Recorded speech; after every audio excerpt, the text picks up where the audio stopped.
মিয়ানমারের রাখাইনে মানবিক করিডোর নিয়ে বাংলাদেশ কারোর সঙ্গে কোনো আলোচনা করেনি, করবেও না, এমন স্পষ্ট অবস্থান জানালেন জাতীয় নিরাপত্তা উপদেষ্টা খলিলুর রহমান।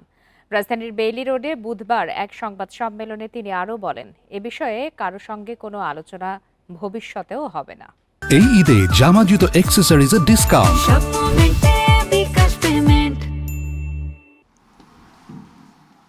মিয়ানমারের রাখাইন অঞ্চলে মানবিক করিডোর ইস্যু নিয়ে রাজধানীর বেইলি রোডের ফরেন সার্ভিস একাডেমিতে এ সংবাদ সম্মেলন।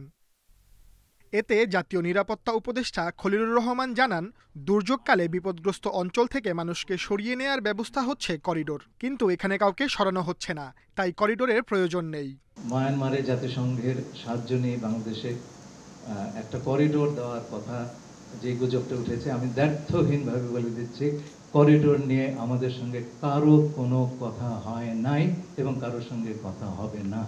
করিডোরের ব্যাপারটা বুঝতে হবে।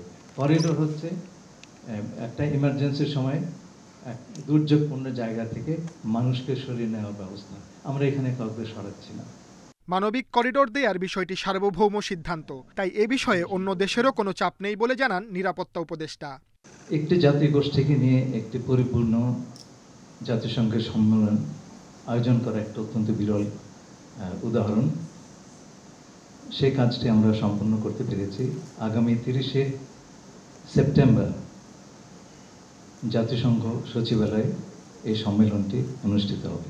খলিলুর রহমান জানান, আগামী 30 সেপ্টেম্বর জাতিসংঘে একটি বৈঠক অনুষ্ঠিত হবে। সেখানে রোহিঙ্গা ইস্যু নিয়ে নিজেদের অবস্থান তুলে ধরবে বাংলাদেশ।